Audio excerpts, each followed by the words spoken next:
Hello students, hope you are doing well और best time utilise हो रहा है आपके द्वारा क्वारंटाइन का, लॉकडाउन का, कि आप अपनी तैयारी कोटा ना आकर के भी कोटा की तरह ही कर रहे हैं। ये एक बहुत अच्छा आपको न्यूक्लियस एजुकेशन की तरफ से एक अपॉर्चुनिटी आपको मिली है, तो आप इस अपॉर्चुनिटी को अच्छे से यूटिलाइज करें, ठीक है। क्योंकि कोटा क्लासरूम आपके घर पे आया है, लोग कोटा आते हैं, कोटा आपके पास आया है। ये बहुत ही यूनिक है, ये हमेशा याद रखिएगा। आप भले ही कोई सी भी क्लास कहीं पर भी किसी भी यूट्यूब चैनल पे कोई भी वीडियो आप देख लीजिए, लेकिन जब 1 महीने के बाद आप ये कंटिन्यू देखते रहेंगे वीडियोस और उसके बाद जो आप सीखेंगे, उसको सीखने के बाद आपको एहसास होगा कि इन क्लासेस की वैल्यू क्या है। क्योंकि यहाँ से आपको फील आएगा कि आप जेईई के अंदर क्या कर सकते हैं, ठीक है। आपका पोटेंशियल क्या है, आपकी नॉलेज लेवल क्या है, ठीक है। कोई भी एक वीडियो हम देखते हैं, उस वीडियो को देख के हमें अच्छा लगता है, यार नाइस वीडियो, बहुत अच्छा पढ़ाया, लेकिन वो आईआईटी सेलेक्ट नहीं कराया। वो आईआईटी सेलेक्ट करने के लिए तो हमें पूरी थ्योरी अच्छे से आनी चाहिए बेसिक्स के थ्रू, और उसी बेसिक्स के अंदर हम आज आगे की बात करेंगे। जैसा कि हम लोगों ने पिछली क्लास के अंदर ये कहा था कि आपको जो पढ़ाया गया है उस पर बेस्ड एक डीपीपी दी जाएगी 00। ये देखिए आप, ये 00 डीपीपी आपके पास है,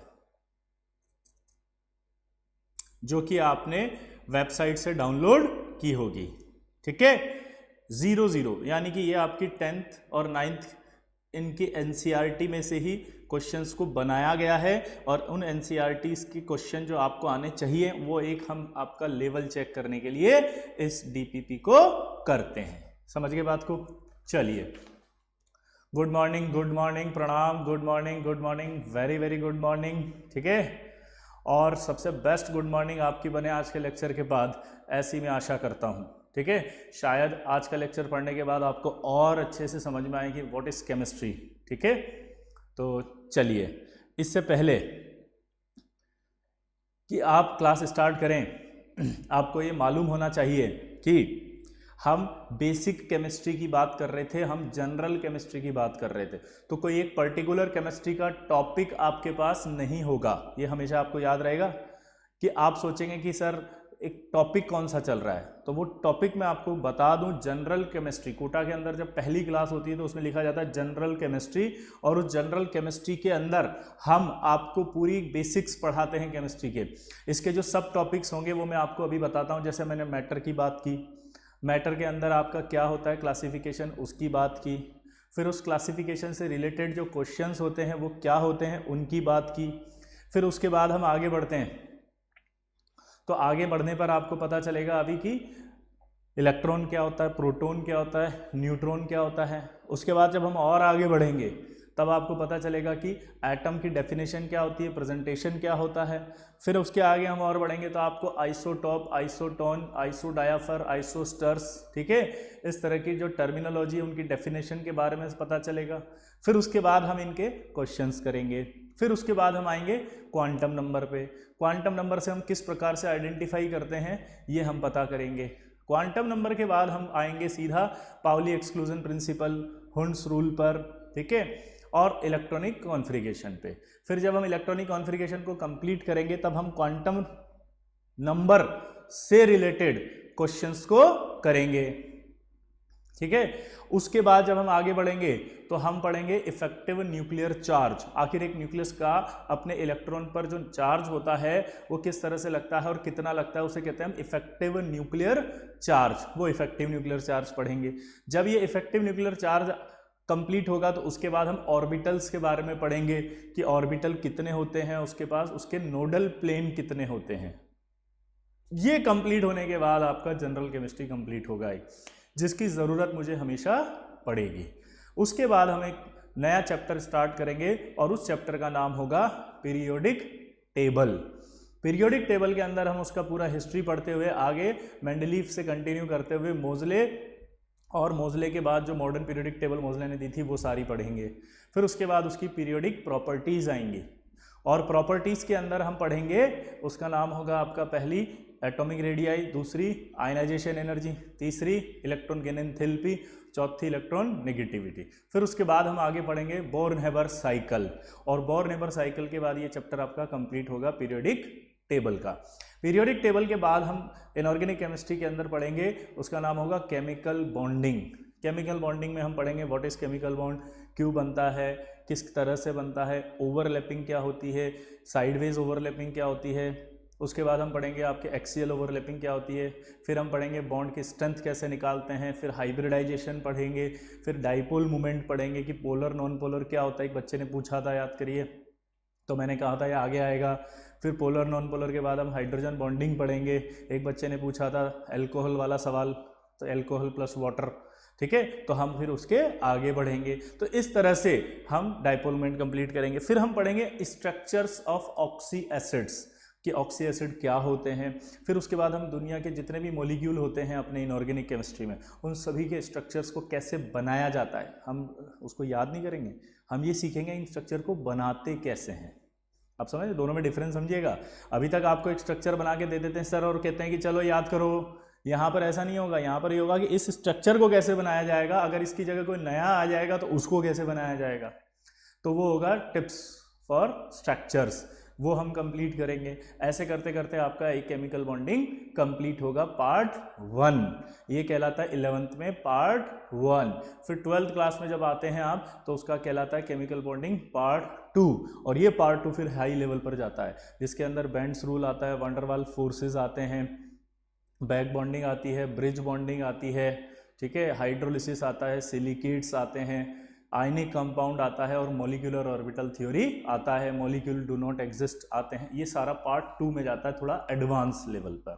तो ये बेसिकली आपका जो है वो 11th का जो पोर्शन होगा वो हम पढ़ेंगे। तो मेरे हिसाब से अब आपके बहुत सारे डाउट मैंने आपको कंप्लीट कर दिए। क्लियर?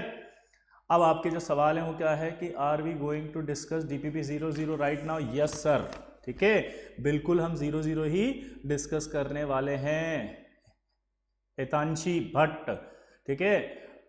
और how defined all the concept of chemistry, please tell me sir. अभी डिफाइन करेंगे ना, आइडेंटिफाई भी करेंगे हम धीरे धीरे सारी चीज़ों को।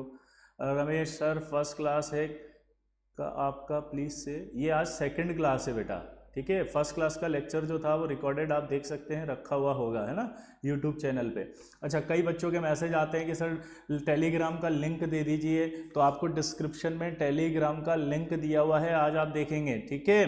उसके बाद आपको यहाँ का टाइम टेबल भी दिया हुआ है, आप टाइम टेबल भी चेक कर सकते हैं ताकि आपको कोई कन्फ्यूजन ना हो, ठीक है। क्लियर सबको? क्लियर? और क्या डाउट्स हैं sir? Which book do we prefer? Raghav, अभी हम बुक के बारे में आपको आगे बताएंगे बेटा, है ना। Low volume, did I miss something? थोड़ा सा आपने मिस किया है, तो ये आपका जादन सिंह, आप अपने आप को देखेंगे यूट्यूब पर जाकर के वापस, तो आपको पता चलेगा कि आपने फिर कुछ मिस नहीं किया, अगर आप लेक्चर रिकॉर्डेड जो है वो देख लेंगे तो, ठीक है। Please provide the link of Telegram, वो मैंने आपको अभी भी बताया कि डिस्क्रिप्शन में है, आप देख लीजिएगा, और उसमें आप नर्चर वाले को टिक करिएगा, ठीक है। उसमें लिखा होगा नर्चर IOC सपोर्ट प्रोग्राम 2022, ठीक है। ये अलग अलग लिंक है, तो उसमें से आपको 2022 वाला लिंक चेक करना। सर टेलीग्राम लिंक ओपन नहीं हो रहा है, एक बार ट्राई करिएगा, अभी हम क्लास की बात कर रहे हैं, टेलीग्राम लिंक की नहीं, ठीक है। ये कौन सा है? टी लैंक्स, आई एम न्यू हियर, तो कोई बात नहीं बेटा, आप आराम से समझ सकते हैं क्योंकि ये 00 है, ठीक है। चलिए अब अपन शुरू करते हैं। तो इसमें जो पहला सवाल 00 DPP के अंदर दिया गया था,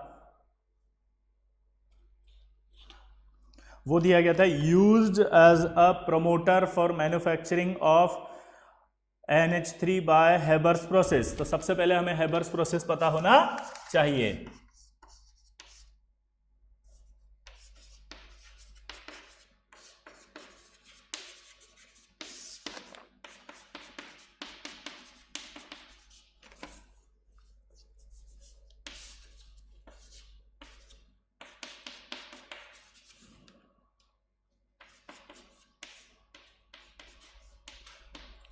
ये हेबर्स प्रोसेस होता है जिसमें N2 और हाइड्रोजन, ये N2 और हाइड्रोजन मिलकर के अमोनिया का फॉर्मेशन करते हैं। नाइट्रोजन और हाइड्रोजन गैस मिलकर के क्या बना रहे हैं बताओ जल्दी, अमोनिया। तो अमोनिया जो बन रही है, इस अमोनिया की प्रिपरेशन का जो नेम होता है उसको ही कहते हैं हेबर्स प्रोसेस।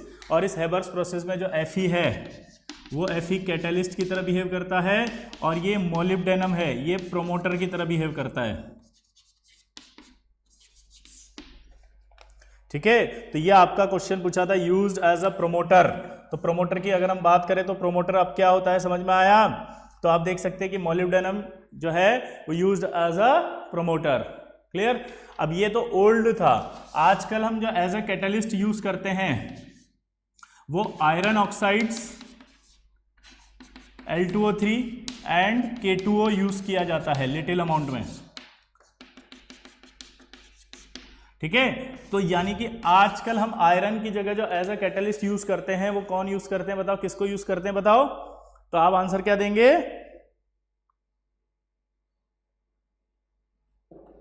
क्या देंगे आंसर बताओ। आजकल जो है वो आयरन ऑक्साइड्स Al2O3 और K2O को यूज किया जाता है एज अ कैटलिस्ट। ये लेटेस्ट है भाई, ये इंपॉर्टेंट है, आपको IIT के अंदर आएगा तो ये भी आ सकता है और ये भी आ सकता है। ठीक है, दोनों ही सही हैं, गलत नहीं है। तो मेरे हिसाब से पहले वाले का आंसर आपको पता चल गया होगा, used as a promoter for manufacturing of ammonia by Haber's process. ठीक है, ये किस किस का सही था। प्रोमोटर क्या होता है, वेरी गुड। एक होता है कैटलिस्ट जो रिएक्शन को आगे बढ़ाता है, ठीक है, लेकिन आफ्टर रिएक्शन वो खुद अनरिएक्टेड रहता है। कैटलिस्ट कभी भी रिएक्ट नहीं करता। प्रोमोटर जो होता है वो इस कैटलिस्ट की एक्टिविटी को बढ़ा देता है। प्रोमोटर क्या होता है जल्दी बताओ। प्रोमोटर कैटलिस्ट की एक्टिविटी को बढ़ा देता है। जल्दी बताओ प्रोमोटर क्या होता है, कैटलिस्ट की एक्टिविटी को बढ़ा देता है।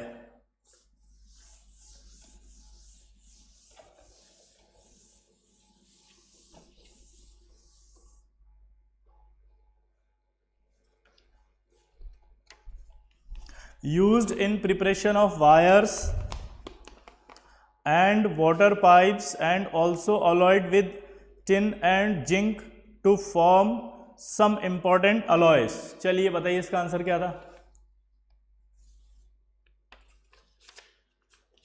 जल्दी बताइए।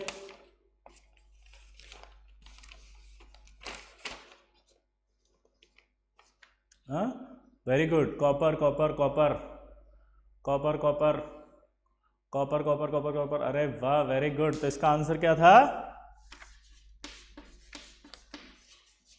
कॉपर।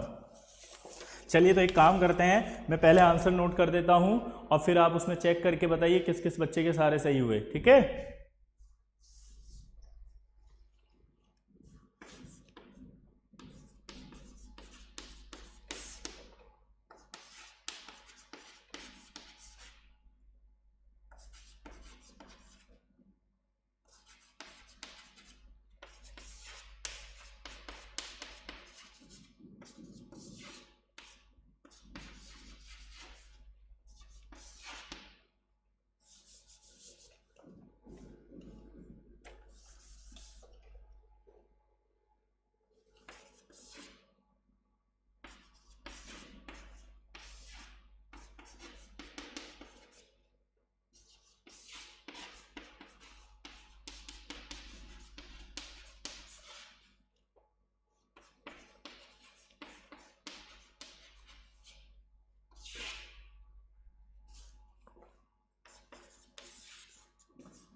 पहले ये नोट डाउन कर लीजिए। ये बेटा अभी Santosh Kumar, what is vulcanisation, अभी हमने क्या डिस्कस किया बताइए। अभी हमने कहा कि हम पहले आंसर लिखेंगे।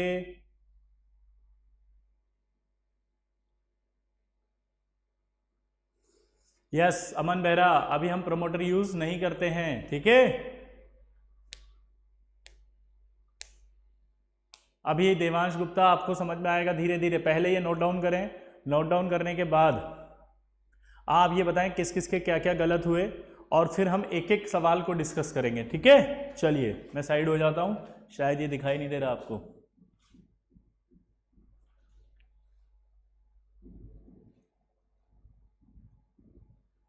अमन Goyal, do you know Yatish Agarwal AIR 12 Surat से थे, ठीक है। उनकी बड़ी बहन जो थी वो यष्टि थी, ठीक है। सूरत से थे वो, 12 रैंक आई थी, न्यूक्लियस एजुकेशन के छात्र थे। उस दौरान न्यूक्लियस एजुकेशन ने टॉप 100 में 8 रैंक प्रोवाइड की थी, जिसमें 10वीं रैंक थी, और वो रैंक थी आपके लक्ष्य शर्मा की। 12वीं रैंक थी यतीश अग्रवाल की। अमन गोयल समझ में आया। उसके बाद अगली रैंक आई थी वहाँ से न्यूक्लियस एजुकेशन से 23, अगली रैंक आई थी 24, अगली रैंक आई थी 37, अगली रैंक आई थी 42, अगली रैंक आई थी 67, अगली रैंक आई थी आपके 98। तो इस तरह से टोटल हमारे पास टॉप 100 में 8 आई थी। तो Aman Goyal, I am his brother, wow very good. तो यतीश अग्रवाल से आप पूछ सकते हैं कि इन क्लासेस को आपको किस तरह से करना है, ठीक है यार। ये मिथिलेश कुमार, भाई व्हाट इज पॉजिटिव और नेगेटिव कैटेलिस्ट, पहली बात आप 10वीं क्लास में, ये सब समझ में आएगा अभी आपको। अभी आप सिर्फ हेबर प्रोसेस में कौन सा कैटेलिस्ट था ये 10वीं क्लास में आपने पढ़ा था, मुझे ये देखना था कि आपको ये आता है या नहीं, ठीक है। सब पढ़ाएंगे भाई, पेशेंस रखो, ठीक है। अमन गोयल से आप पूछ सकते हैं उसके भाई की अगर 12वीं रैंक आई थी IIT JEE में तो कुछ तो आई होगी, क्यों आई होगी, पढ़ा होगा इसीलिए तो आई होगी। शाम्भवी, अभी अभी हमने कहा कि हम पहले आंसर लिख रहे हैं, उसके बाद इन सबको एक्सप्लेन करेंगे एक एक को। पेशेंस रखो भाई, पेशेंस। व्हाट इज डिलिक्वेसेंट, अभी बताएंगे डिलिक्वेसेंट क्या होता है। चलिए पहले तो है ना तरीका समझिए कि कोटा क्लासरूम कोचिंग में हम लोग कभी भी कोई डिस्कशन करते हैं तो उसका तरीका क्या होता है, प्लीज समझना ध्यान से। इसका एक सिस्टम होता है कि सबसे पहले आंसर आपको दिए जाते हैं। सेकंड स्टेप होता है कि आप इन आंसर की हेल्प से अपने आंसर को चेक करते हैं। चेक कर लिए, चेक करने के बाद जो आपके गलत हुए हैं उनको हाईलाइट करते हैं। क्यों? क्योंकि ये IIT में 2 साल बाद जब आप पढ़कर जाएंगे तो आपको वो वापस से सारा पढ़ने की जरूरत नहीं है। वो जो हाईलाइटेड है वो आपने पढ़ लिए, उनसे आपका क्विक रिवीजन हो जाता है। समझ गए? शोएब अख्तर, कहाँ से आप? भैया हिंदुस्तान से हैं भाई, काहे पूछ रहे हो इतना यार, ठीक है हिंदुस्तानी रहने दो। चलिए अगला देखते हैं। तो मैं ये कह रहा था कंटिन्यू कि हम पहले आंसर देते हैं, ठीक। आंसर देने के बाद अब यहां पर जब मैं आपसे डिस्कस करूंगा तो मैं फिर से क्वेश्चन पूछूंगा कि अक्रॉस में फर्स्ट क्वेश्चन में किसको डाउट, थर्ड किसको नहीं समझ में आया, फिफ्थ किसको नहीं आया, इस तरह से मैं सारे बोलूंगा। यहां पे एक एक जो लिखा हुआ है वो सारा बोलूंगा भाई, और एक एक जो आपको डाउट आया उसका नंबर आप लिखेंगे, ठीक है। तो एक एक सब आप लिखेंगे मेरे से और मैं आपका सारे आंसर बताता जाऊंगा, ठीक। पेशेंस। चलिए मैं इसको रब कर दूं, अक्रॉस कंप्लीट।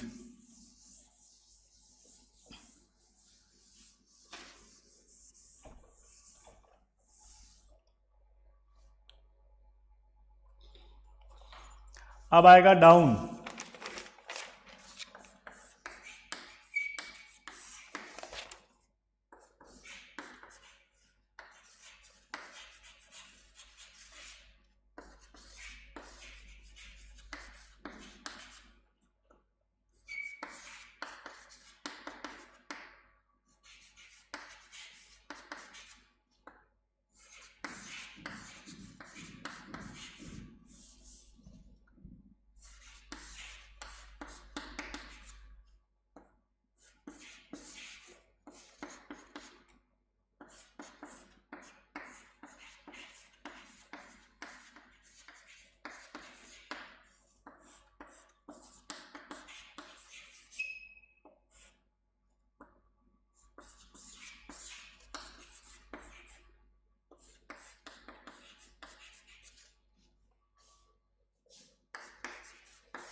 चलिए, अमन गोयल कोऑर्डिनेशन कंपाउंड स्ट्रॉन्ग कैसे करें, इसके लिए 12th क्लास एंथूज की क्लासेस चलेगी। एंथूज की क्लासेस जब चलेंगी तो उस एंथूज की क्लास के अंदर हम पढ़ेंगे। तो आपको अगर 11th क्लास के स्टूडेंट हैं अगर आप, तो आप ये वाली क्लास करिए, और अगर आप 12th क्लास के हैं तो 12th क्लास के लिए यहाँ पर लिखा होगा एंथूज क्लास, तो आप उस एंथूज क्लास का करेंगे। ठीक है, ये जस्टिन बीबर ठंडा हो, अबे ठंडे ही है, वो तो बोलने का तरीका होता है बे, अपन तो ठंडे रहते हैं, कूल रहते हैं। ठीक है, रिलैक्स, चिल मार के बैठो, चिलम नहीं। क्लियर, चलो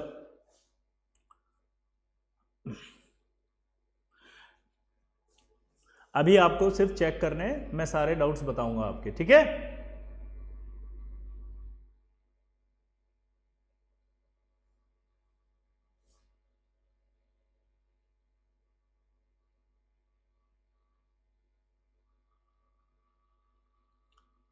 बी आई, फोर्थ की स्पेलिंग बोल रहा है BISMUTH, बिस्मिथ।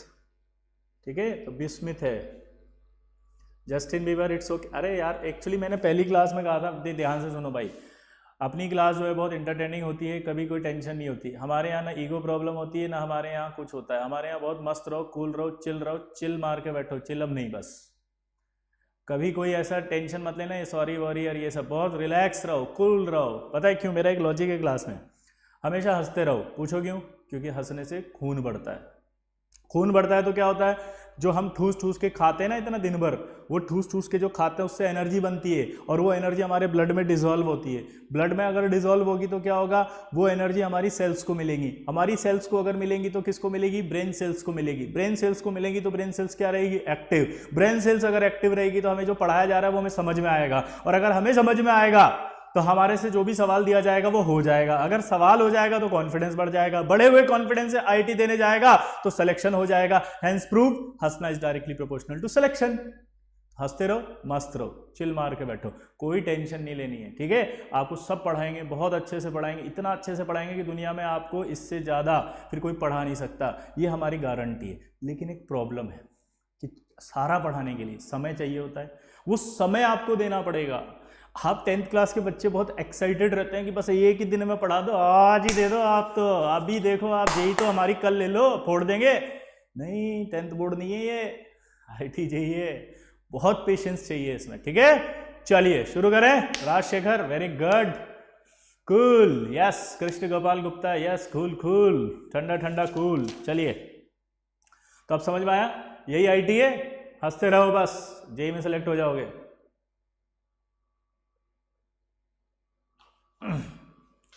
बायो भी सिखाते हो? अभी भैया थोड़ा बहुत तो आता ही होगा दुनिया में सभी को। हाँ, रैपिड फायर राउंड चालू करते हैं अब। चलिए, तो यहां पर हम शुरू कर रहे हैं अब फर्स्ट से। पहला, अब मैं सारे आंसर बोलूंगा, सब ढंग से बोलूंगा। ठीक है, चलिए। यस, राजशेखर बिल्कुल सही बोले आप, हो तो मुमकिन है। हाँ बेटा, दिनेश कुमार, हम सारी क्लासेस अपलोड कर रहे हैं, अभी आप देख रहे होंगे, तो अपन ने सारी क्लास, ठीक है, अपलोड की हैं। चलिए, अब मैं कह रहा था कि used as a promoter for manufacturing, तो मैंने आपको बताया था कि पहले वाले सवाल के अंदर, पहले वाले सवाल के अंदर आपका आया था कि used as a promoter for manufacturing, तो आपका आंसर था मोलिब्डेनम। दूसरा, used in the preparation of wire and water pipes and also alloy with tin and zinc. अब मेरा एक सवाल है, टिन और जिंक, ठीक है, तो पहली बात तो है कि यूज एज अ वायर, तो हमारी जितने भी आपके इलेक्ट्रिसिटी होती है, आपके उसके अंदर जो इलेक्ट्रिक वायर होते हैं, उन इलेक्ट्रिक वायर में जो हमारा एलिमेंट है वो एलिमेंट होता है कॉपर। लेकिन आपको यहाँ एक इंटरेस्टिंग बात बताता हूँ, अगर आप पूछेंगे मुझसे कि सर सबसे ज़्यादा कंडक्टिविटी किसकी होती है, तो कंडक्टिविटी सबसे ज़्यादा सिल्वर की होती है। ठीक है, कॉपर से भी अच्छी है। अगर हम कॉपर को हटा के सिल्वर लगाएं तो शायद हमारे जो है वो करंट और अच्छी आए। लेकिन बड़ा मज़ेदार बात पता है क्या है, वो ये है कि हम सिल्वर यूज़ नहीं कर सकते। क्यों? क्योंकि सिल्वर कॉस्टली होता है। ठीक है, अगर आपने वायरिंग बिछाई तो अगले दिन ही वायर गायब हो जाएंगे। हाँ, क्यों हो जाएंगे बताओ? क्योंकि वो चिल मारने की जगह आप क्या मारने लग जाओगे, उससे चिलम बेच के आ जाओगे उसको। ठीक है, तो आप सिल्वर कभी यूज नहीं करते, लेकिन कंडक्टिविटी ज्यादा किसकी होती है? सिल्वर की। ये समझ में आ गया? तो कॉपर। अब मेरा एक सवाल यहां पर था,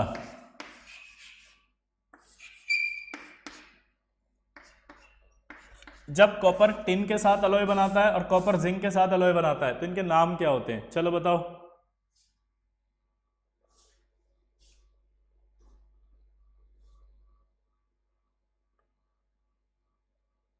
ये भैया रामनाथ महाजन आपने लिखा तो सही ब्रॉन्ज एंड ब्रास, लेकिन किसके साथ किसका मुझे पता नहीं चल रहा। अमन बेहरा ने भी लिखा, लेकिन ये नहीं बताया कि किसके लिए कौन है।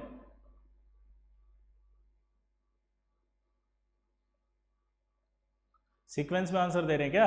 हाँ, ये वेरी गुड। कविता कौशिक जी ने सही लिखा है, कॉपर और जिंक ब्रास। वेरी गुड, बहुत बढ़िया। और कोई करेक्ट करना चाहेगा इन्हें?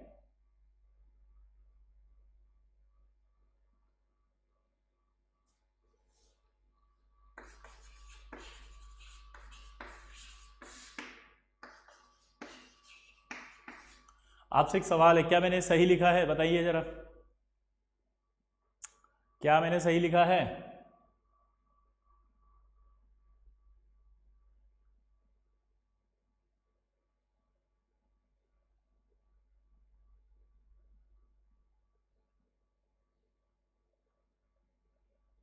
यस।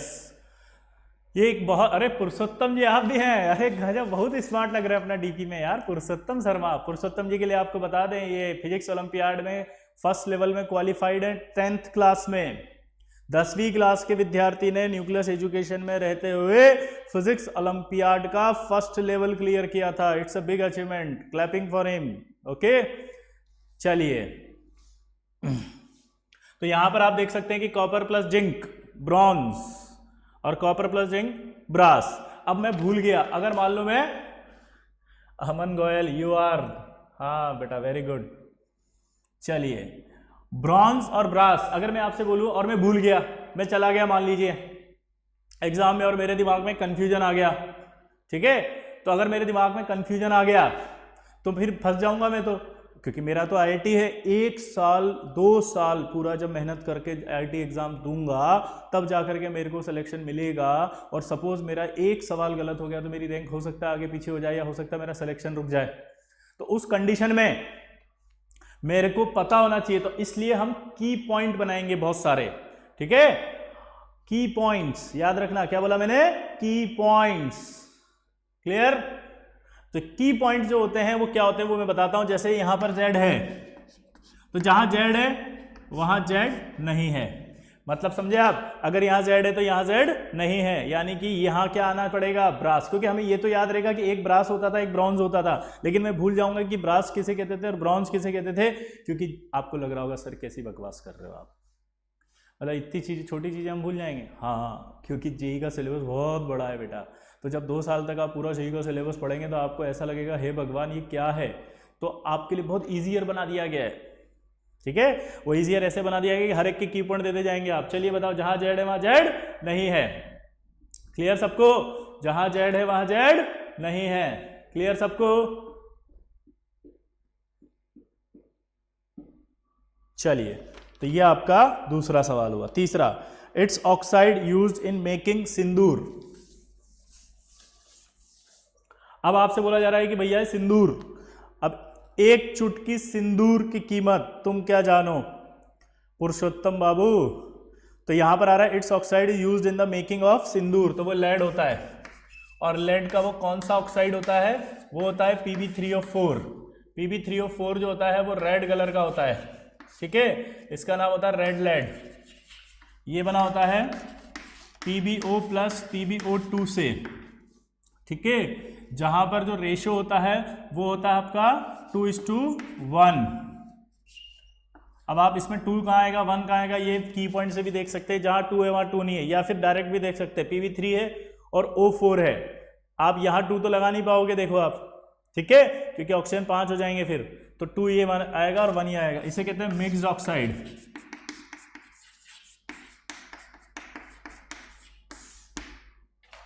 इसके बाद इसमें अगला लिखा हुआ है और वो लिखा है एंटी नॉकिंग सब्सटेंस। इसको कहते हैं हम टेट्रा इथाइल लेड, ये टेट्रा इथाइल लेड होता है एंटी नॉकिंग सब्सटेंस। क्या होता है ये बताओ? Anti knocking substance. अब ये एंटी नॉकिंग सब्सटेंस या एंटी नॉकिंग एजेंट क्या होता है? तो सुनिए, पुराने जमाने में क्या होता था कि जो पेट्रोल होता था उस पेट्रोल का यूज हम व्हीकल्स में करते थे, तो जब वो पेट्रोल डाला जाता तो पेट्रोल खड़ खड़ खड़ खड़ खड़ खड़ आवाज देता था, ऐसे खड़ खड़ खड़। अब ये खड़ खड़ खड़ मतलब है कि पेट्रोल के अंदर जो पार्टिकल्स हैं वो इंजन से टकरा रहे हैं। इंजन से कंटिन्यूसली अगर टकराएंगे तो इंजन की जो है वो लाइफ कम हो जाएगी। लाइफ कम हो जाएगी तो व्हीकल जो होता है जल्दी खराब होगा, तो उसकी सर्विस ज्यादा करनी पड़ती है। ठीक है, तो उससे बचने के लिए हमने इसमें क्या डाला? Tetra ethyl lead. वो टेट्रा इथाइल लेड क्या कर रहा था? वो खड़ खड़ खड़ जो थी उसको रोक रहा था। ठीक है, तो यानी कि एंटी नॉकिंग, नॉकिंग का क्या है? एंटी, तो एंटी नॉकिंग एजेंट, यानी जो फ्यूल होता है उस फ्यूल की जो वो इंजन से टकरा रहे पार्टिकल, उस टकराने को यानी नॉक कर रहे हैं उसको, वो नॉकिंग रोक रहा है, इसलिए इसका नाम पड़ा एंटी। समझ गए? Anti knocking agent. क्लियर सबको? अब थोड़ा और आगे की बात करते हैं अपन, थोड़े आगे की बात और करते हैं। तो उस समय अब क्या हुआ, ये एक नाम आपको बता दूं, लेड जो होता है उसको हिंदी में बोलते हैं सीसा। अगर आप कभी गांव के अंदर हैं या गांव में गए हैं या गांव में रहते हैं तो आप देखेंगे वहां जो पेट्रोल पंप हुआ करते थे पहले, वहां ऐसे लिखा था सीसा रहित पेट्रोल। क्या लिखा होता था? सीसा रहित पेट्रोल, यानी कि लेड के बिना वाला पेट्रोल। यानी कि अब एडवांस आ गया थोड़ा, लेड के बिना वाला थोड़ा एडवांस हुआ। और अब जो राइट नाउ आप पेट्रोल पंप पे देखते हैं तो वहां पर लिखा होता है ऑक्टेन नंबर 100%। अब जो हमारा पेट्रोल होता है उस पेट्रोल की एफिशिएंसी को ऑक्टेन नंबर से देखा जाता है। किससे देखा जाता है? Octane number. किसी ने नहीं देखा तो अब जाके देखना, जहां पर ऐसे लिखा हो ना एक्स्ट्रा प्रीमियम, आप जब जाते हैं तो आपको बोलता है वो नॉर्मल पेट्रोल डालो या एक्स्ट्रा प्रीमियम, तो आप नोटिस करना एक्स्ट्रा प्रीमियम लिखा होगा, वहां लिखा होगा ऑक्टेन नंबर 100। तो किसी भी फ्यूल की जो एफिशिएंसी होती है अब उसको ऑक्टेन नंबर से देखा जाता है। किससे देखा जाता है बताओ? ऑक्टेन नंबर से। ठीक, अच्छा एक खास बात और, मैं ये जो ऑक्साइड्स हैं, इस ऑक्साइड की जो बात की मैंने, वो क्या नाम था इसका? Red lead. इसे कहते थे सिंदूर। ये सिंदूर भी है, ये होता है सिंदूर Pb3O4। ठीक है,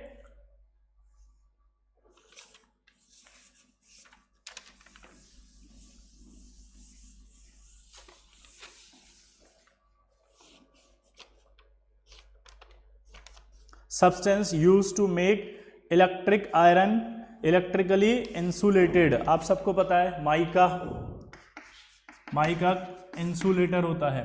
क्या होता है? अब देखो, अगर आपको नहीं पता हो तो मैं बताता हूं, आपको ध्यान देना। अगर आपने कभी इलेक्ट्रिक आयरन देखी हो जो लोहे की बनी हो, आयरन मतलब प्रेस किसकी बनी हो? आयरन की। तो जब एक प्लेट नीचे वाली होती है और उस पर एक हैंडल होता है आयरन का, तो उसके बीच में ऐसे माइका होता है, ये माइका की प्लेट है, ये लगा दी जाती है। इसको लगाने से फ़ायदा क्या होता है कि वो कंडक्टिविटी नीचे नहीं जाती। तो आप जब प्रेस को ऐसे टच करते तो आपको सिर्फ हीट नज़र आती है, हाँ गर्म हो गई प्रेस, आपको करंट नहीं आता है। ठीक है, लेकिन अगर ये लेयर ख़राब हो जाती है तो आप देखना कभी करंट आना लगता है। तो जब हम इसको सर्विस के लिए देते हैं तो वो क्या करता है इलेक्ट्रीशियन, वो उस प्रेस को खोलता है और वो माइका की लेयर को, नई वाली लेयर को फिट कर देता है। माइका क्या होती है? वाइट कलर की होती है। अगर आपने देखा हो कभी अपने क्राफ्ट वगैरह में चमक आती है ऐसे, तो वो चमक जो आप लगाते हो ना ऐसे, उस चमक को भी कहते हैं। क्लियर? अगला, substance use to make electric iron insulated. हो गया है? तो हाँ, ancient Egyptian made black eye makeup with this element, bismuth. आपने मम्मी रिटर्न्स देखी है मूवी, तो उसके अंदर देखो आप, यहाँ आंखों के आगे ऐसे ऐसे ब्लैक कलर का लगा होता था यूं। ठीक है, तो ये जो ब्लैक कलर का लगा होता था, ये ब्लैक कलर का किससे लगा होता था? वही वाली बात कर रही हैं। ठीक है, तो बिस्मिथ इसके लिए यूज करते हैं। अगला, pale yellow material used in the vulcanization of rubber. अच्छा, रबड़ की बात करते हैं। बचपन में हमने स्कूल के अंदर देखो रबड़ के कितने यूज किए थे। मान लीजिए ये रबड़ है आपका, तो आप क्या करते थे? इस रबड़ को जब रब करते थे तो ये ब्लैक हो जाता था, तो एक तो आप ऐसे ऐसे करके साफ कर लेते थे। ठीक है, कुछ बच्चे जो है वो ऐसे ऐसे साफ करने की बजाय जो वो ऐसे नाखून से उसको सही कर लेते थे। किया होगा ना भाई, आया ना। और ये आप देख सकते हैं। अच्छा, 9th वाला, एंशियन इजिप्शियन मेड ब्लैक आई एंटीमनी। हाँ, किससे बनाते थे वो ब्लैक आई? एंटीमनी से बनाते थे। ठीक, अब मैं जो कह रहा था वो था आपका pale yellow material used in the vulcanization. तो जो रबड़ है, इस रबड़ को आप कैसे साफ करते थे? कई बच्चे तो ऐसे भी कर लेते थे। अब मेरा एक सवाल है कि क्या आप जो गाड़ी के टायर होते हैं उन टायर को, जल्दी बोलो, क्या उन टायर को आप ऐसे रबड़ छील सकते हैं? नहीं। क्यों? क्योंकि जो रबड़ होता है वो रबड़ एक ऐसे लेयर स्ट्रक्चर होता है। ठीक है, इस रबर के अंदर सल्फर को डाल दिया जाता है और सल्फर को डाल करके उसे हीट किया जाता है। तो सल्फर को डाल करके जब उसे हीट करता है तो हीट करने पर, Aman Bera, no we can't, very good, good boy. रबड़ के अंदर सल्फर को डाल करके बॉयल करने पर ये सल्फर यहां आ जाता था। अब ये सल्फर यहां आ गया तो देखो पहली वाली सिचुएशन कैसी थी? ऐसी। तो इसको जब आप प्रेस करते हो तो ये प्रेस हो जाता है रबड़। ठीक है, लेकिन जब आप इसको प्रेस करोगे तो प्रेस नहीं होगा। क्यों नहीं होगा? क्योंकि बीच में सल्फर आ गया तो हार्ड हो गया ये रबड़। इसी प्रोसेस का नाम होता है वल्केनाइजेशन। क्या होता है? बोलो, वल्केनाइजेशन। क्लियर? तो वल्केनाइजेशन समझ में आ गया। अगला, pure common salt is not but common salt with the impurity of MgCl2 is. अब इसको समझना, हम जो नमक खाते हैं ना, नमक, सॉल्ट, जनरली सॉल्ट जो होता है वो नमक होता है। नमक मतलब table salt, rock salt, NaCl। नमक को हम क्या बोलते हैं? NaCl। ठीक है, ये NaCl जो होता है इसके अंदर एक इंप्योरिटी होती है MgCl2। MgCl2 में मैग्नीशियम पर कितना चार्ज है? +2। ये +2 चार्ज होता है वो एटमॉस्फेयर में, देखना थोड़ा एक देसी तरीके से समझते हैं पहले।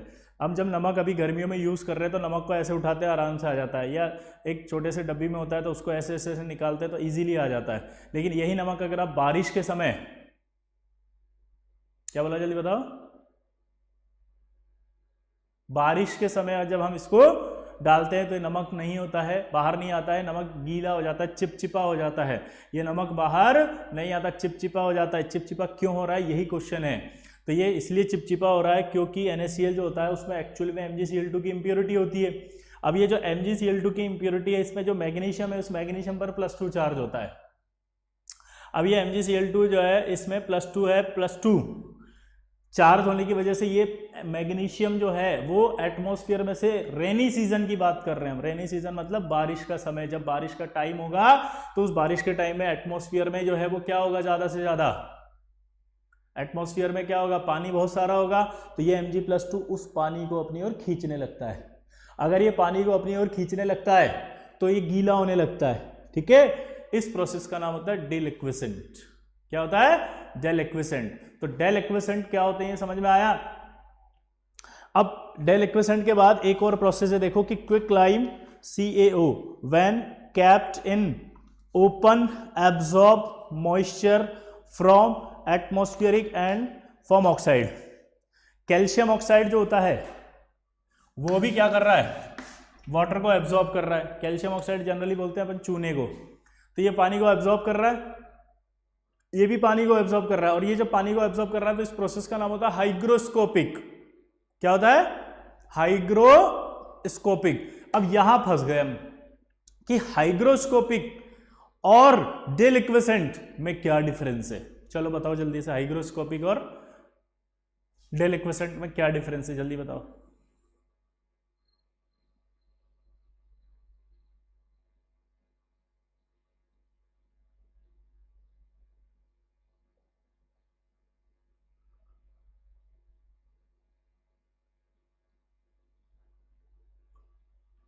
शौमली, पहले मेरे क्वेश्चन का आंसर दो फटाफट। पुरुषोत्तम, वेरी गुड पुरुषोत्तम। अच्छा, शाओमिली के भी बारे में बता देता हूँ। दिल्ली के अंदर एक कॉन्टेस्ट हुआ था, उसमें ये फर्स्ट रैंक आई थी शाओमिली जी की। आईआईटी दिल्ली के किसी कंपटीशन में, मुझे एग्जैक्ट नाम याद नहीं आ रहा है। शामिली लिख के बताएं जरा, आपकी इस कंपटीशन में फर्स्ट रैंक आई थी आपकी, आपको प्राइज मिला था।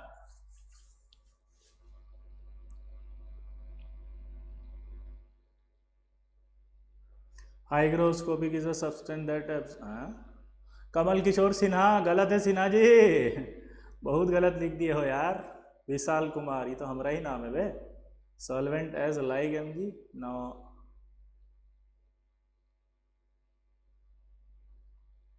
अभी कम, थोड़ा सा गड़बड़ हो गया, बाकी ठीक था। हाइग्रोस्कोपिक रिमूवल ऑफ वाटर, गलत। International science and creativity olympiad, very good. हाँ, तो शामिली जी ने जो international science and creativity olympiad के अंदर आईआईटी दिल्ली में हुआ था, फर्स्ट रैंक लाई थी। ओ माय गॉड, सौमित्र नायक दर्शन, आप भी हैं क्या? सौमित्र नायक के बारे में भी आपको एक जानकारी देना चाहता हूं। इन्होंने एनएमटीसी के अंदर फर्स्ट रैंक प्राप्त की थी, नेशनल मैथमेटिक्स ओलंपियाड। ठीक है, बहुत बड़ा अचीवमेंट होता है भाई। तो एक बार क्लैपिंग हम कर सकते हैं अगर चाहें आप तो। ठीक है, सौमित्र नायक, वेरी गुड स्टूडेंट। चलिए, अब हाइग्रोस्कोपिक और डिलिक्विसेंट में क्या होता है, बहुत आसान सा है, चलो देखो। हाइग्रोस्कोपिक क्या होता है? हाइग्रोस्कोपिक भी पानी अब्सॉर्ब कर रहा है, डिलिक्विसेंट है वो भी आपका, अरे भाई रुको भाई, मुझे बोलने दो, अब इतना सारा मत लिखो यार। कौन है ये? पुराने हाइग्रोस्कोपिक, अरे मटेरियल, अरे रुको, अरे पढ़ने तो दो। Hygroscopic material absorb moisture while deliquescent material absorb moisture to the extent that substance. अरे वाह, ये कौन है भाई? प्रवीणा Varade, Aman Bera deliquescent substance absorb water moisture from the atmosphere and the form of saturated solution. Soumili, deliquescent tendency to become liquid, hygroscopic tendency to absorb moisture. No, गलत सौमिली। चलिए हम आगे बढ़ते हैं, इसको थोड़ा बहुत सिंपल तरीके से। कई लोग अच्छा बोल रहे हैं, कई लोग को आता भी है, वेरी गुड। टाइम का थोड़ा सा लिमिटेशन है तो मैं आंसर देने की कोशिश करता हूं, सुनो ध्यान से। हाइग्रोस्कोपिक पानी एब्जॉर्ब कर रहा है, डिलिक्विसेंट भी एब्जॉर्ब कर रहा है। अब पता है क्या होता है, डिलिक्विसेंट जब एब्जॉर्ब करता है तो एब्जॉर्ब वाटर के अंदर वो सब्सटेंस डिसॉल्व हो जाता है। एब्जॉर्ब वाटर के अंदर वो डिसॉल्व हो जाता है। जल्दी से बताइए क्या बोला? डिसॉल्व हो जाता है, डिसॉल्व। ठीक है, जबकि हाइग्रोस्कोपिक में जब वाटर एब्जॉर्ब होगा तो वो कंपाउंड एब्जॉर्ब वाटर में डिसॉल्व नहीं होगा। समझ गए? अब मैं भूल गया एग्जाम में, फिर से मेरे कंफ्यूजन आ गया। तो जब भी ऐसी कोई विषम परिस्थिति सताए तो एक ये जो आपको बचा है उसे की पॉइंट कहा जाए। यहां की पॉइंट लगाएंगे, आंसर पाएंगे। डी से डी मिलाओ, आंसर पाओ। D liquescent, dissolve, D dissolve, D dissolve, D dissolve. तो एच में क्या होगा? डिसॉल्व नहीं होगा कंपाउंड। ठीक है, समझ में आया सबको? तो डिलिक्विसेंट सब्सटेंस क्या होते हैं? जिनमें पानी एब्जॉर्ब करते हैं मॉइस्चर से और वो उस कंपाउंड उस एब्जॉर्ब वाटर में डिसॉल्व हो जाता है। एब्जॉर्ब वाटर में क्या हो जाता है? वो डिसॉल्व। इसीलिए नमक चिपचिपा होता है, लेकिन चूना नहीं होता चिपचिपा। चूने को जब हम खरीदने जाते हैं तो चूना सूखा सूखा ही होता है, चूना गीला गीला नहीं होता है बारिश के समय में। क्लियर सबको? आया ना? यही आईटी है, उत्कर्ष प्रभात, यस यही आईटी है। तो आपको आईटी के बारे में एग्जैक्ट समझ में आना चाहिए। क्या हाइग्रोस्कोपिक में डिसॉल्व नहीं होगा और इसमें डिसॉल्व हो जाएगा। चलिए next. Because of this property metals are used to form, ये तो डक्टाइल आ गया होगा। 18th, first group elements are soft metals. Study of hydrocarbon, ये तो मैंने पहले ही बता दिया था आपको, organic. along with the chromium this metal is a major component of the alloy nichrome। Nichrome याद रहेगा, इसका भी की पॉइंट है। देखिए अगर नाइक्रोम की बात मैं कर रहा हूं तो मुझे यहां समझ में आ रहा है कि ये रहा नाइ और ये क्रोम। तो कौन कौन सी एलिमेंट होंगे इसके अंदर? निकल और chromium. Metal which is an important component of blood. Blood. अब एक सवाल, अगर मैं इसको थोड़ा डीप में पूछ लेता तो आयरन किस स्टेट में रहता है? जल्दी बताइए। अमन बेहरा, ओ माय गॉड, अमन बेहरा के लिए भी बहुत क्लैपिंग कर सकते हैं क्योंकि अमन बेहरा वो विद्यार्थी हैं जिन्होंने 10वीं क्लास में ही केमिस्ट्री ओलंपियाड क्लियर किया था, सीनियर लेवल का। 10वीं क्लास में केमिस्ट्री ओलंपियाड क्लियर किया है, 12th क्लास का। वेरी गुड, बहुत इंटेलिजेंट। आप चाहें तो क्लैप कर सकते हैं अमन बेहरा के लिए भी। हाँ चलिए आगे बढ़ते हैं। तो आपको समझ में आ रहा है कि आप किन बच्चों के साथ पढ़ रहे हैं। अगर आपको और जानना है तो आप न्यूक्लियस एजुकेशन के फेसबुक पेज पर जाकर के एक बार, ठीक है, क्लिक करिए और एक बार रिजल्ट्स देख सकते हैं आप आज तक के। आप चाहें तो जो टीचर्स आपको न्यूक्लियस एजुकेशन के पढ़ा रहे हैं, एक बार उनका नाम टाइप करें गूगल पे कि सर कौन कौन से सर आपको पढ़ा रहे हैं, तो उनका जब प्रोफाइल आप देखेंगे तब आपको पता चलेगा कि आपका जेईई में सिलेक्शन श्योर है। अगर आप इन लोगों से पढ़ते हैं तो आपको कहीं और जाने की जरूरत नहीं, एक बार जाके देखिए, सुनिए, समझिए कि आप किन से पढ़ रहे हैं, क्या पढ़ रहे हैं, आपके साथ कौन से ऐसे बच्चे हैं जो पढ़ रहे हैं, समझ गए? तो आपको और अच्छा लगेगा कि आपका जो ग्रुप है, पीयर ग्रुप है, वो एक ऐसा ग्रुप है जो वाकई सीरियस है जेईई के लिए, जेईई एस्पिरेंट है और वो बहुत अच्छी रैंक लाने वाले हैं। आप उन सबके साथ जब मिलके पढ़ेंगे तो नो डाउट आप भी बहुत अच्छा कर पाएंगे। अमन सिंह, ठीक है, न्यूक्लियोफाइल। चलिए, मैं कह रहा था कि एफई किस ऑक्सीडेशन स्टेट में है, चलो बताएं।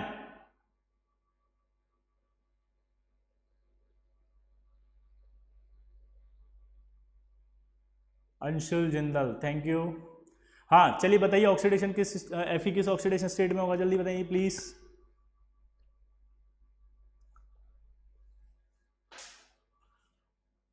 +2 ऑक्सीडेशन स्टेट में होता है। किस में होता है? +2। अच्छा, ये जो आयरन होता है वो किसके साथ अटैच होता है अगर आपको पता है तो? हीमोग्लोबिन के साथ। किसके? जल्दी बताओ, बोलो। हीमोग्लोबिन। अच्छा, एक और होता है हमारी बॉडी में जिसका नाम होता है myoglobin. Padmaksh Khandelwal, very good, Padmaksh Khandelwal, इन्होंने भी NaCJS दिया था इस बार फर्स्ट लेवल। चलिए, तो यहां +2 में होता है। अगला सवाल है कि मायोग्लोबिन भी होता है एक हमारी बॉडी में, क्या होता है? मायोग्लोबिन। अब मेरा सवाल है कि जो मायोग्लोबिन होता है उसमें ऑक्सीडेशन स्टेट क्या होती है? मायोग्लोबिन हमारी मसल्स में पाया जाता है, मसल्स में, तो यहां पर इसका ऑक्सीडेशन स्टेट होता है +3। तो अगर चेंज हो जाए तो हीमोग्लोबिन में ऑक्सीडेशन स्टेट बोलेंगे +2 और इसमें बोलेंगे +3। चलिए, अगला आएगा metal which is liquid at room temperature and use the thermometer. Mercury, ये तो सबको पता ही है, मरकरी कहते हैं इसको, ठीक है। अगला, the most beautiful gem diamond is made of, सबको पता है diamond is allotrope of carbon, तो आंसर क्या जाएगा? कार्बन, ये सबको पता है। हाँ, it's alloy is used as a low melting plug for the automatic fire sprinkler. Fire sprinkler क्या होता है? फायर स्प्रिंगलर ये होता है जैसे कोई भी बहुत बड़ी बिल्डिंग बनती है तो आपको पता होगा ऐसे एक पाइपलाइन जाती है, उस पाइपलाइन के अंदर एक प्लग लगा होता है और उस पाइपलाइन में पानी होता है, तो उसका जो प्लग होता है उसको बंद किया जाता है बिस्मिथ से, क्योंकि उसका मेल्टिंग पॉइंट लो होता है। जब आग लगेगी, फायर होगी, तो क्या होगा? वो मेल्टिंग पॉइंट लो होगा तो वो बिस्मिथ मेल्ट हो जाएगा। तो वो जो आपने बंद किया हुआ था पानी को, वो मेल्ट हो गया बिस्मिथ, तो वो जो जगह है वो खाली हो गई, तो पानी नीचे गिर जाएगा। पानी नीचे गिरने लगेगा तो आपकी फायर जो है वो कंट्रोल हो सकती है कुछ हद तक। बड़ी फायर होगी तो बुझ नहीं सकती, लेकिन हाँ, छोटी मोटी फायर है तो बुझ जाएगी, ठीक है। तो इसका बेनिफिट मिलता है आग को कंट्रोल करने के लिए। तो फायर स्प्रिंकलर में किसका यूज करते हैं? नहीं, एक्वा सॉल्यूशन नहीं कह सकते अभी।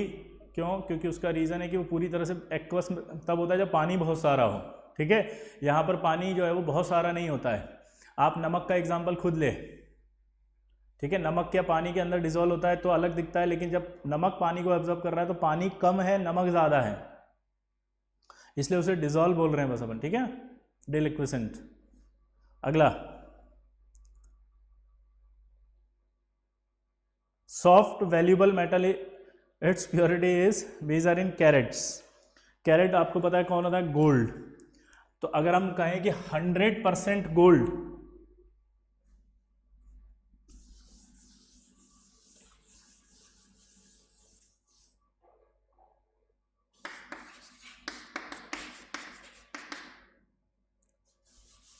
अगर गोल्ड की बात करें तो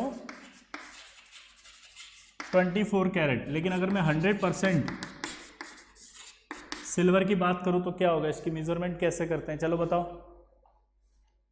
सोचो।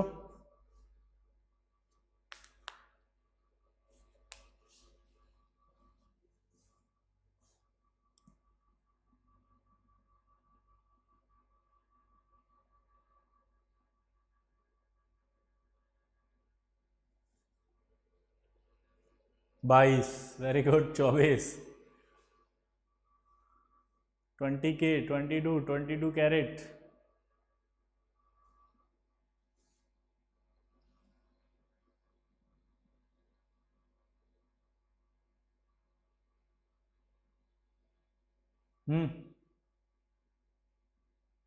गलत, गलत, सौमित्र राज बताएगा, सौमित्र, चलिए आप बताइए, शौमिली आप बताइए, आंसर बताइए फटाफट फटाफट अपना, महनदीप अगर आप हैं तो बताइए, अमन बेहरा आप बताइए, अमन बेहरा तो बता देगा, केमिस्ट्री ओलंपियाड क्लियर किया है तुमने तो। नहीं, अमन का भी सही नहीं है।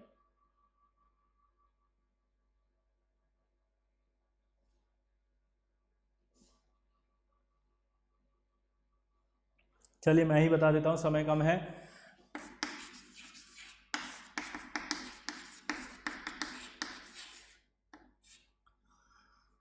%100 सिल्वर मतलब होता है 1000 फाइन सिल्वर, ठीक है।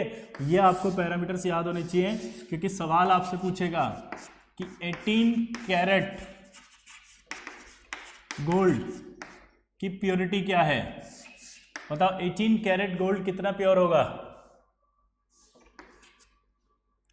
18 कैरेट गोल्ड कितना प्योर होगा? महनदीप परिदा गलत, महनदीप परिदा भी आ गए हैं, इनके लिए भी मैं आपको बता दूं 10वीं क्लास के अंदर इन्होंने फिजिक्स ओलंपियाड क्लियर किया था 12वीं का, और सेकंड लेवल के लिए मात्र कुछ नंबर से रह गए थे, आई थिंक 2 या 3, ठीक है, वरना ये अभी इंडिया को रिप्रेजेंट करने वाले होते। क्लियर? 18 कैरेट गोल्ड एस्ट्रोनॉमी के अंदर सेलेक्टेड है, मैं आपको इनके बारे में बता देता हूँ। एस्ट्रो ओलंपियाड में ये सेकंड स्टेज में है, आईआईटी मुंबई के अंदर इनका कैंप लगने वाला था, लेकिन कोरोना की वजह से कैंप अभी पोस्टपोन्ड हो गया है, इसलिए ये यहीं पर है और क्लास कर रहे हैं, वरना ये एस्ट्रो के अंदर कैंप में होते। सेकंड लेवल पास आउट है। चलिए 75%, तो अगर ये मीजर आपको याद हो गए तो आप आसानी से आंसर निकाल सकते हैं, ठीक है। नेक्स्ट,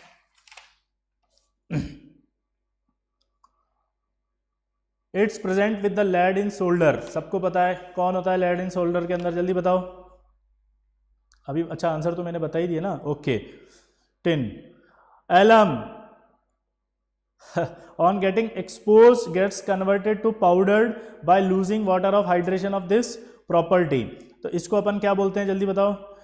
अभी लिखा था अपन इफ्लोरेसेंस। इफ्लोरेसेंस क्या होता है? जब किसी कंपाउंड को हम मतलब एयर के अंदर रखते हैं तो उस एयर में रखने पर उसका जो वाटर होता है वो वाटर लूज करने लग जाता है वो, ठीक है। जैसे एलम, एलम का फॉर्मूला आपको सबको पता होना चाहिए।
हाँ, एलम, एलम का फॉर्मूला होता है ये देखिए आप, ठीक है, 24 वाटर। तो जब एलम को हम एयर में रख देते तो धीरे धीरे ये अपने 24 वाटर्स को ठीक है, 24 वाटर को लूज कर देता है। इसी को क्या कहा जाता है? इफ्लोरेसेंस। ठीक है, और इस तरह के सब्सटेंस इफ्लोरेसेंट कहलाते हैं। तो ये इफ्लोरेसेंट होती है एलम, क्योंकि ये एयर के प्रेजेंस में यानी एयर में छोड़ने पर या एक्सपोजर ऑन एयर ये अपने हाइड्रेटेड वाटर मॉलिक्यूल्स को लूज करते हैं।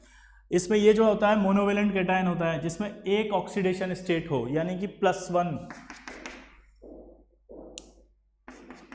ये, और यहां जो होता है M' ये ट्राईवेलेंट होता है, यानी +3 ऑक्सीडेशन स्टेट। अब एलम का नाम कैसे देते हैं? Naming of alum.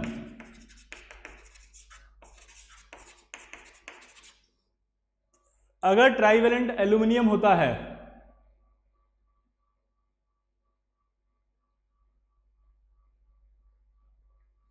अगर जल्दी बोलो, ट्राईवेलेंट एल्यूमिनियम होता है तो नाम मोनोवेलेंट के बेसिस पे दिया जाता है, इसलिए नाम इसका देखो आप पोटाश एलम। लेकिन अगर ट्राईवेलेंट आपका एल्यूमिनियम नहीं है तो फिर इसका नाम जाता है ट्राईवेलेंट के नाम पे, और ट्राईवेलेंट के नाम पे क्या नाम गया? Chrome alum. दोबारा से सुनेंगे, अगर ट्राईवेलेंट एल्यूमिनियम है, दोबारा बोलो, अगर ट्राईवेलेंट एल्यूमिनियम है तब तो नाम मोनोवेलेंट से, और अगर एल्यूमिनियम नहीं है तो नाम किससे जाएगा? फिर ट्राईवेलेंट के नाम पे। क्लियर? एक और बात, अगर एल्यूमिनियम है तो नाम किसके बेसिस पे जाएगा? मोनोवेलेंट। तो मोनोवेलेंट फिक्स हो गया यहाँ पे। यहाँ पोटाश एलम बोलते ही मुझे क्लियर हो गया कि मोनोवेलेंट पोटेशियम है और ट्राईवेलेंट एल्यूमिनियम है। लेकिन जब मैंने क्रोम एलम बोला तो मुझे सिर्फ ये पता चला कि ट्राईवेलेंट क्रोमियम है, मोनोवेलेंट कौन है ये नहीं पता। मोनोवेलेंट कुछ भी हो सकता है, पोटेशियम, अमोनियम, ठीक है, सोडियम, कुछ भी। क्लियर सबको? चलिए एक एग्जांपल और होता है इसका, एक तो क्या बहुत सारे होते हैं, ये इसको कहते हैं हम blue vitriol copper sulphate.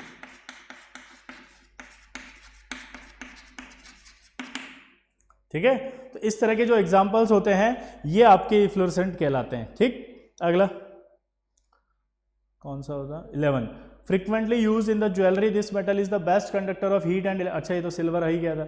Radio active element, ये तो पता ही है, रेडियम। और इसके बाद अगला, which precious metal is used as a drug. Okay, platinum use करते हैं, लेकिन प्लेटिनम का वो कौन सा कंपाउंड है?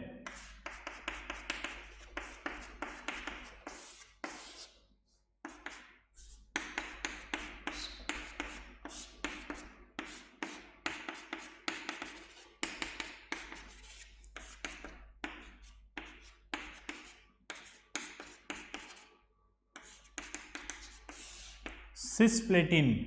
आपसे अगर पूछा जाए तो क्या बोलेंगे आप उसका नाम? सिसप्लेटिन। अगला देखो, इसके बाद कह रहा है कि विच प्रीशियस मेटल, अच्छा हो गया, element which is used in the fuel in the nuclear reaction. Nuclear reaction में आपको पता है यूरेनियम होता है। और name of an element, a valley near Saint John, Silicon valley.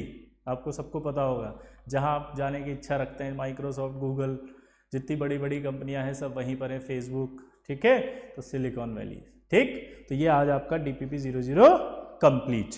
अब जो कल हमने पढ़ा था उस पर बेस में कुछ सवाल दे रहा हूं, आप घर से करके लाएंगे।